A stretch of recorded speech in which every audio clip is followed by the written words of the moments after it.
Omni, the real ET. SETI, search for extraterrestrial intelligence.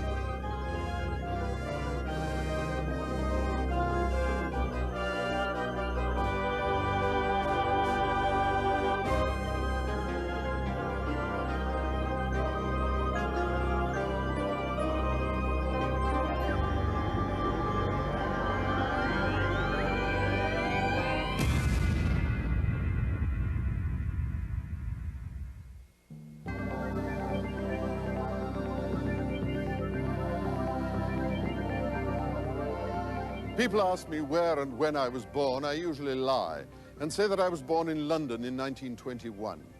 The truth is, I was born nearly 18 billion years ago in the bursting center of a dying star, and so were you. Hello, I'm Peter Ustinov. Most scientists today agree that the elements which make up our bodies, our world, our universe, were first scattered through the cosmos billions of years ago, following the explosion, the so-called Big Bang, of a massive cloud of star matter. Oh, day and night? But this is wondrous strange. It was 400 years ago when William Shakespeare wrote those lines for Horatio, and Hamlet's reply, "There are more things in heaven and earth, Horatio, than are dreamt of in your philosophy." In the next few minutes, I'm going to take you into the world of the immediate future. A world where science fiction becomes fact, where people prepare to communicate with extraterrestrial life. Buongiorno. Hello from planet Earth. Guten Tag. Bonjour tout le monde. This message on board Voyager 1 is a greeting from Earth to our interstellar neighbors. Are they listening? Or are we really alone? Could it be that among the trillions of stars we're the only intelligent civilization? Most astronomers think not. My own feeling is we will start communicating with other intelligences in the universe, perhaps in 50 years. I think that's really perhaps the most exciting of all astronomers' wishes, perhaps the ones they don't talk about very much because they might get laughed at by their colleagues. But we all naturally are quite certain there's billions of people living out there of all different shapes, forms and intelligence. And we all secretly hope that we will be able to contact them. In 1974, a powerful signal was sent into space, deliberately, hopefully, in search of extraterrestrial intelligent life. It came from the largest single telescope in Arecibo. Well, this is Arecibo, the world's largest dish-type radio telescope, set in the lush green valleys of Puerto Rico in the Caribbean.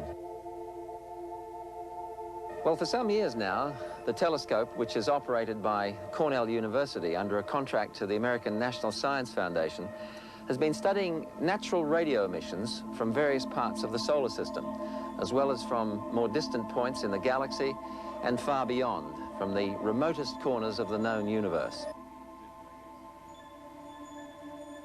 The signals they're receiving at the moment are part of a monitoring program called SETI, the Search for Extraterrestrial Intelligence. Although there's been nothing this or other sophisticated monitors have picked up so far to indicate life on other planets, many scientists feel sure it not only does or has existed in other parts of the universe, but that our own destiny, the destiny of the human race, lies out there. The question of intelligent life in outer space is the great unanswered problem of science, I think. I mean, there's been tremendous debate on it. We don't know the answers. It's become like a theological argument now, and the scientists are polarizing. One group says, well, obviously there's a great deal of life and intelligence in the universe. Another minority group, but I think it's probably growing, saying that no, we may be the only intelligence in the whole cosmos. But either idea, of course, is fantastic. Scientists use this rather formidable-looking formula, which includes such things as the rate stars form in our galaxy, the number of stars having planets, and the fraction of planets on which life could start, to estimate the number of probable technological civilizations in the galaxy. Current thinking puts it around 1 for every million stars in the galaxy. But as there are some 200 billion stars in the Milky Way alone, that means a possible 200,000 other civilizations. At this moment, the vast reaches of intergalactic space could well be filled with communication signals, signals originating in the far corners of the universe, signals that we still cannot hear. But when we do, will we be able to penetrate the language codes now beyond our comprehension? And what about the UFO sightings reported since the 40s? By now, a startling number of people claim to have seen flying saucers. Hundreds more were terrified when abducted by little aliens. They all described the same gray-skinned, 3-foot-high creatures with huge black eyes. And while aboard, many recall medical examinations. In 1952, this Air Force pilot chased an unidentified object too high, crashed, and was killed. But the Air Force has investigated extensively the Project Blue Book and declared no evidence. Recently, another horrifying close encounter. This young man, Travis Walton, driving home with 6 fellow lumberjacks in Arizona, saw a glowing paneled object. When he investigated, his hysterical companions saw him zapped and lifted by a flash of light to disappear with a UFO. Missing 5 days. When found, he remembered a painful exam and drew the same chalky, enormous-eyed little being. Is this mere coincidence, conspiracy, or communications from out there?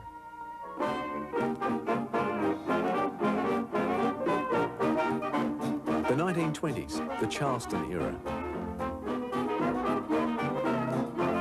A group of scientists at the Bell Laboratories in New Jersey were working on transatlantic radio telephone circuits. They were trying to work out what caused the static that disrupted so many calls. Bell Labs assigned one of its young staff members, Carl Jansky, to the problem. Jansky built a directional antenna, an eccentric combination of timber and hardware. He mounted it on 4 rubber tires so it could rotate. The contraption made a complete scan of the horizon every 20 minutes. Jansky found that electrical storms caused most of the static, but there was one steady hiss that he couldn't identify with storms. When he looked back at his records, he realized that the hiss started a little earlier every morning. It was moving with the constellations. It belonged to the distant sky. Jansky had located the first extraterrestrial radio source. Since he worked for Bell Telephone, no wonder E.T. had to phone home.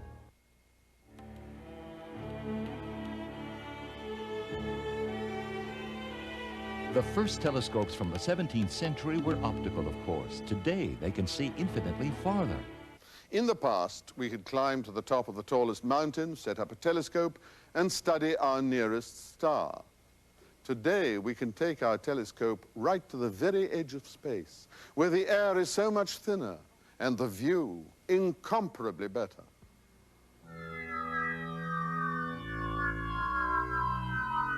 If I told you that you're looking at a telescope, would you believe me? Well, please believe me. It has been called a telescope with wings, a complete astronomical observatory operated by NASA, which flies among the eaves of the Earth's atmosphere to bring us information we've never been able to acquire before. The heart of the observatory is this 36-inch reflecting telescope that's held steady as a rock in flight by computers and by bearings that float it on a stream of compressed air. Okay, now general procedures once again, for those who've flown many times, remind you again, be sure you take your oxygen mask with you. The first thing to do when you get on the airplane is to connect it and check it out. Today's flight is taking off to study our nearest star, the sun. This trip will focus on the chromosphere, a thin layer above the visible surface of the sun that we know little about.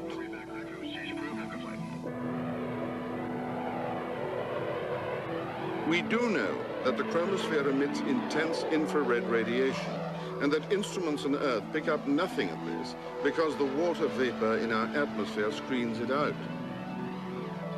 But when this unique flying telescope soars 8 miles high, above 99% of the water vapor, a whole new world opens up. Well, boys, we still got the problem. What? We still got the problem. Yeah, that's right. We still have the beam, the big feature, so... Let's set up to do another one. All right. And just start again. Not yet. Not yet.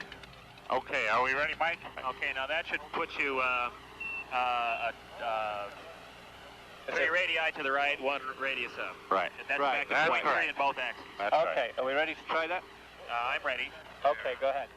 Dr. Eric Becklin, infrared astronomer.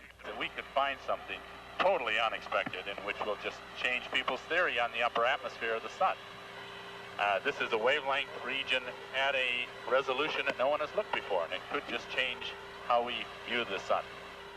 Dr. Michael Werner from NASA. One is the part of the sun that we're exploring is the region where the energy is pumped up from inside the sun out into the corona, and it's the corona that produces the solar wind, which influences our communications and our climate here on Earth.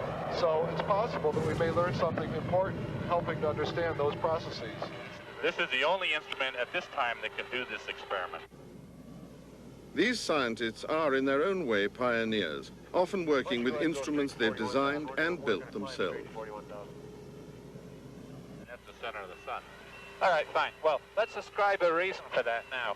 The reason was we screwed it up, okay? Charlie, when this scan is finished, abort it, tell me that. Let's get ready to go. You know, we have only about 3... Don't worry about it. Just keep going. Okay. We'll just start the scan. We'll just take the beginning of it again. Okay. Is it, okay? Go again. Stand by to mark. Good work, Ian. Yeah, very nice. What's the scan number there? This is 16, Mike. Good. Mark. All right. This raster routine is really pretty striking. Yeah. Now that it's far above the water shield in the Earth's atmosphere, the telescope receives infrared radiation from the sun that no telescope on Earth has ever seen.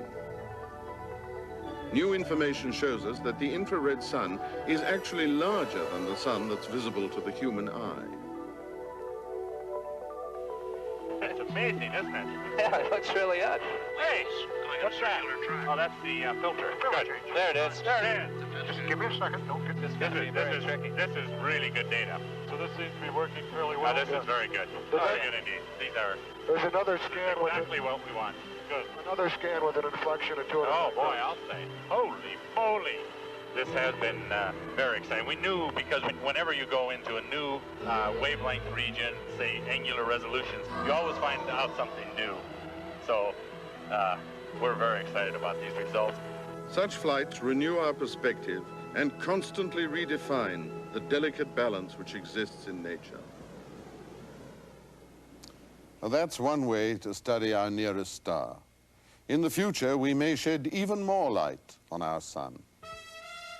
The other way to study stars is listening, not looking. Towards the end of 1984, in Southern California's Mojave Desert, the 26-meter Goldstone radio telescope, operated by the Jet Propulsion Laboratory as part of NASA's Deep Space Tracking Network, was hooked up to a new kind of radio receiver, the most sophisticated apparatus for receiving, analyzing, and processing radio signals ever built. It could monitor 74,000 separate narrow-frequency channels of the radio spectrum simultaneously. Linking many of these new multi-channel spectrum analyzers together through a powerful computer in the future will produce the effect of monitoring up to 8 million radio channels at once. It will have the ability to not only separate the cacophony of radio noise that emanates from all parts of our Milky Way galaxy, but to listen specifically for one which might indicate that it was a signal generated by an intelligent life form. Well, the chances of hearing anything soon are remote, but the spirit of the whole search is to, of course, find out that first bit of information. We can't communicate because, let's say they're 1,000 light years away or 10,000 light years away. It would take 20,000 years to have a conversation. It's a little too long. So instead, they're going to broadcast that signal. Number one, that'll teach us that someone else is there. And number two, they will probably send information from a civilization which is thousands of years more advanced. What an opportunity for the human species. I think it is that drive to know what's on the other side of a hill that is going to take us not only into the near reaches of space, but to the far reaches of the solar system and even across the interstellar deep to nearby stars, to distant stars, and even across the whole span of the galaxy. Is the human species a single planet species, or are we a multi-planet? Can we make it anywhere else? Are we on Earth forever, or is this the transition to going elsewhere in the solar system and peopling ourselves in other places? And what's probably more important, do we have any choice? By 2035, the world's population will be around 10 billion. By 2060, approaching 13 billion.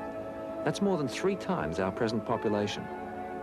This enormous population growth and our profligate use of the world's finite resources will, according to an increasing number of scientists, force us to look outwards into space as the only viable means of widening our horizons, creating genuine progress, and improving the quality of life for hundreds of millions of people in the underdeveloped countries. Now that we've begun to run out of natural resources here on Earth, it's time for us to turn our attention to the vast reaches of space. In the old days, prospectors rode out to their claims on mules, but in the near future, they'll be riding to the planets on space shuttles like this one. Tonight, I am directing NASA to develop a permanently manned space station and to do it within a decade.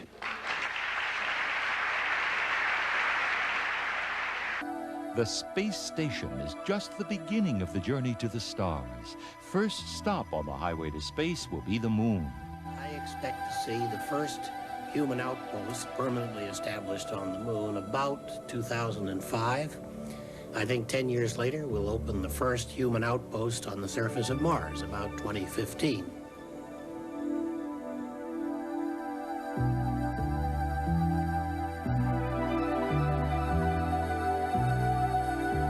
The trip to the moon will begin with the aerospace plane, a ride from Earth up to the spaceport. From the spaceport, a ride in the space tug to the moon.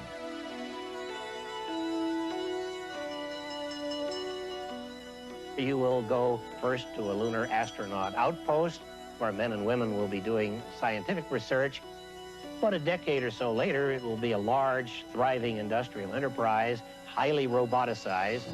Ever since we saw our astronauts frolicking on the moon, space enthusiasts have pushed for a permanently manned lunar base. We never should have left the moon. We should have been there developing the things that we are only now starting to talk about developing, like mass drivers for moving materials off the moon into space and so on. The concept of mining the moon is now regarded as quite feasible.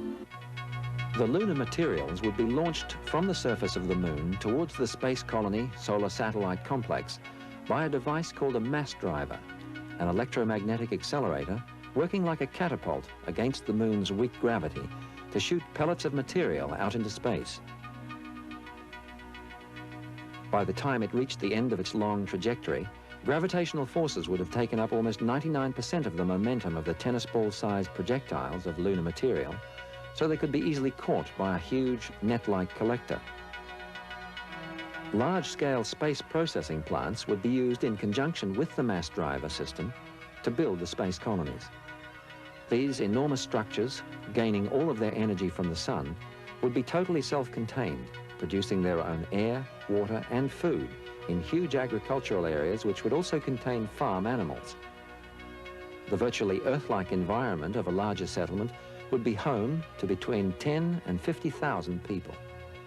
The size of a modest town is just about perfect from a technical point of view for space colonies, and that also conveniently enough happens to be a size where we've proven through human history that we can get along with each other pretty well. Even though the space station may be only 500 kilometers above the Earth's surface compared to 300,000 kilometers from the moon, bringing liquid oxygen from the moon would still be cheaper than from Earth because of the enormous gravity factor which cargo from Earth has to overcome to get into space.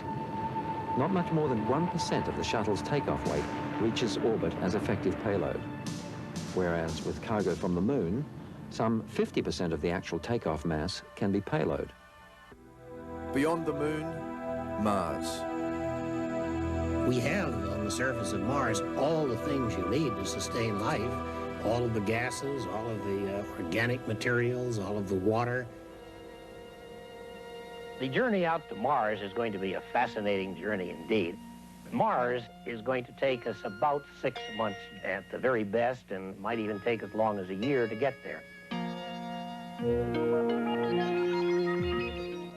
You begin at the same spaceport Earth that you used to go to the moon, but from there you journey on out to the L1 libration point, a low energy point in the Earth-Moon system.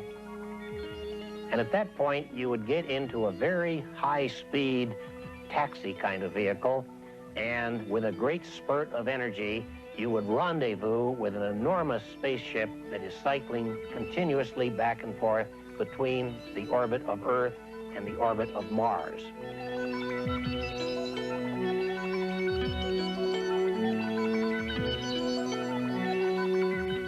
The next 6 months, you would be living aboard an artificial gravity, closed ecology, life support system vessel. It would be very much like an oceanographic vessel on Earth.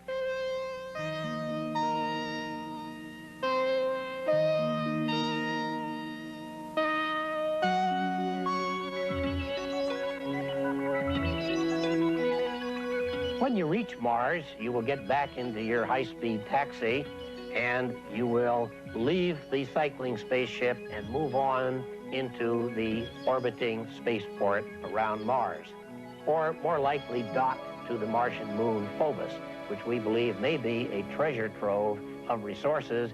And these resources no doubt attract the Russians, who are far advanced in planning a trip to the Martian moon and have invited us to join them on this historic voyage. There is a group of inspired scientists at work today who intend to turn Mars into a green and living land, a new Earth, a planet where people can live and work in comfort. This plan involves some of the boldest thinking in the history of science. By comparison, it's not unlike a colony of ants in the Australian outback deciding to rebuild the Roman Empire in the Mojave Desert, if you can imagine such a thing. But the technology is already in place. And in the near future, human beings may well be walking around on Mars in their shirt sleeves. How did life on Earth begin? What combination of divine intervention and scientific event explains the fact that the only planet in this solar system known to support life is our own? What about Mars, the red planet? It has neither enough air nor enough water to support human life. A human body placed on Mars today would immediately drown in its own water vapors. Death would be instantaneous. The ice-cold environment would freeze the body within minutes and mummify it for centuries. In spite of this, Mars has already been chosen as the best candidate for our grandest experiment, the creation of a new Earth. Chris McKay, a spokesman for the Mars Study Project at the University of Colorado. Terraforming, or planetary ecosynthesis, means, in a sense, to alter the climate or conditions on a planet. And in a sense, it would be akin to evolution on Earth. Once our own planet was as ruthlessly opposed to life as any Martian terrain. But time changed all that. Through millions of years of evolution, the tiniest seeds of life grew into a multitude of species. Today, scientists want to use man-made evolution to grow a new Earth on Mars. Lichens grow in environments which are not that much different from Mars. As a matter of fact, one of the areas of research that we're interested in is lichens growing in the dry valleys of Antarctica. This region of Antarctica is not unlike a cold Martian desert. When first discovered, the dry valleys showed no sign of life. One way to go about the research, in particular studying the organisms which would be required, is to simulate Mars in conditions in a jar, Mars jars. First, Petri dishes with test microbes are put into the so-called Mars jar. Then all of the Earth's air is removed. McKay is looking for the organisms that can begin the terraforming process on Mars. These tiny white colonies of bacteria, nurtured for weeks in McKay's Mars jars, might do equally well on Mars itself. Russian research supports McKay's findings.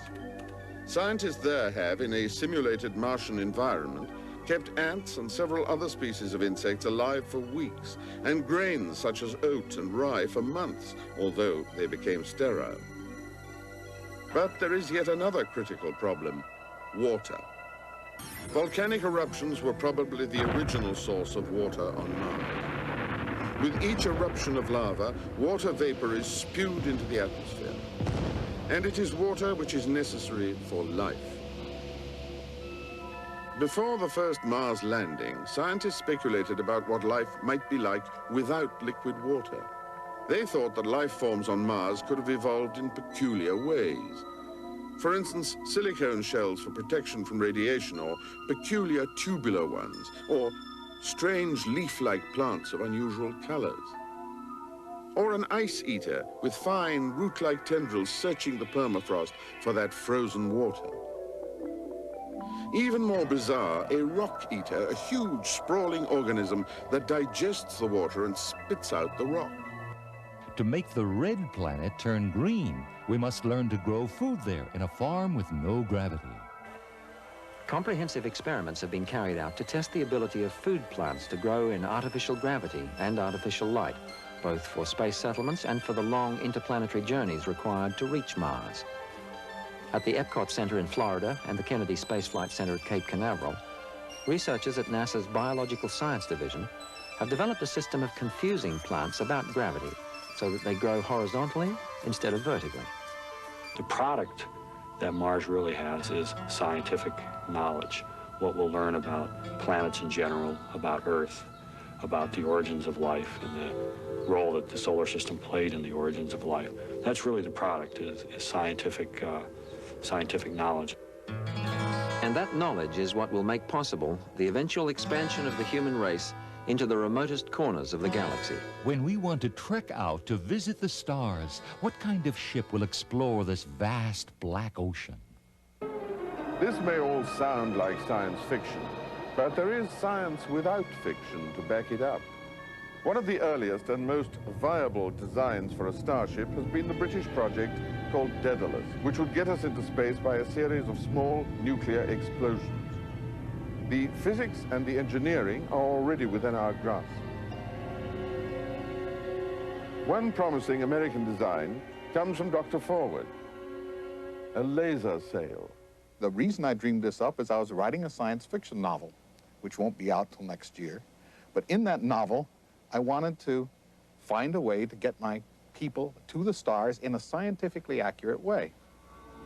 This laser sail would be 300 miles across and would carry a payload on the back. In fact, the payload would be so small you couldn't see it. After all, this is 300 miles across. Even a very large building would be lost in this sea of aluminum. The way we build this out in space would be to take a very thin plastic sheet and spray on it a very thin layer of aluminum using a robot machine, probably, that just evaporates the aluminum on. The plastic is chosen so that after a week or so, it evaporates away in space, leaving just the film. This sail, once it got up to speed, would then travel to the nearest stars, let's say Alpha Centauri. What will it look like to go through space at close to the speed of light? At these speeds, the major effect that we'll see are the color changes. As it traveled out towards Alpha Centauri, the light would slowly change color. The energy in that sail that you've put in with the laser beams is more energy than would be produced on the Earth in a whole year.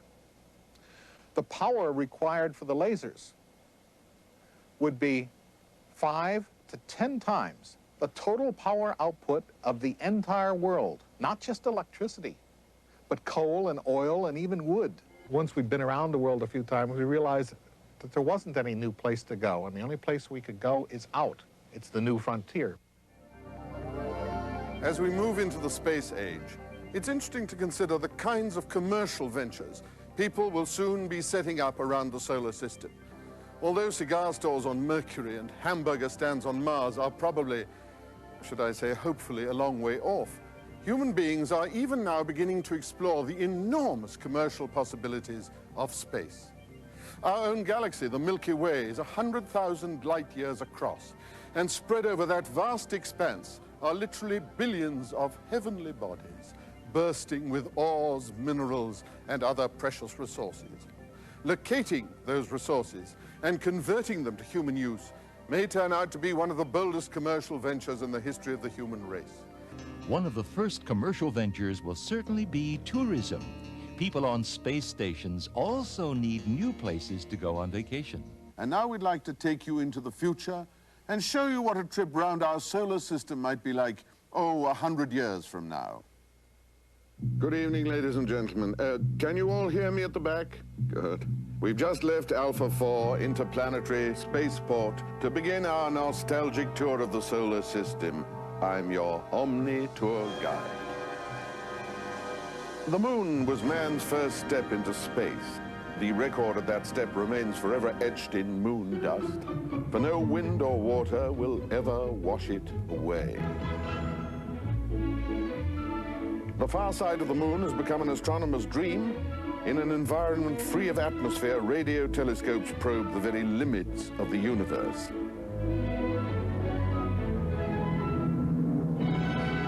On to Venus, the morning star.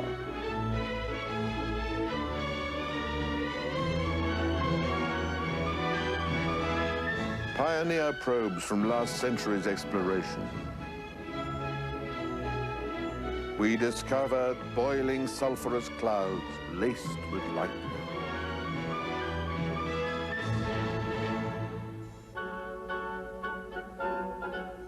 Our probes landed on a surface hot enough to melt lead. Visions of hell and damnation. No, lady, that's not a quote. I made that up. Plans are now underway to convert the atmosphere and build an Earth colony on Venus.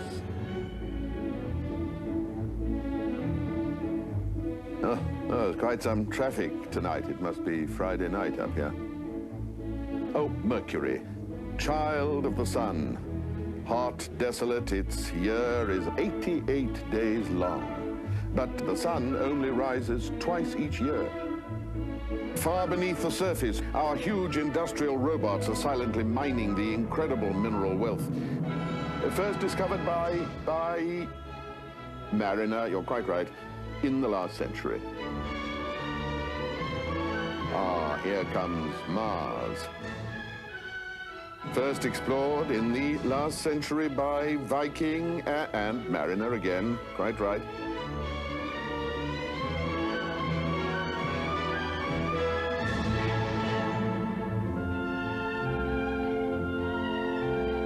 Olympus Mons, 3 times the height of Mount Everest. A canyon as long as North America is wide. A favorite tourist spot, the fabulous domed city of Bradburyville. As we leave Mars, we can see that same enigmatic face staring at us.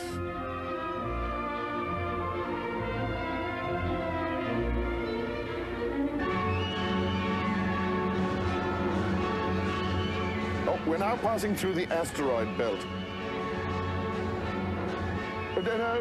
No, please don't worry. Our shields are up.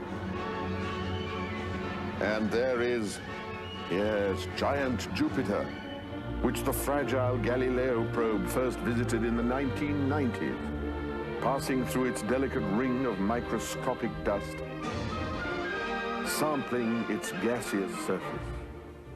The great red spot, larger than the Earth, an awesome hurricane storming for centuries.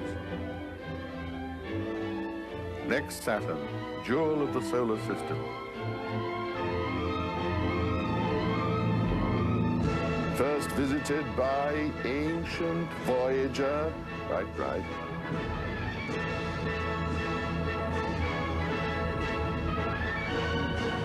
The mysterious frozen world of Uranus.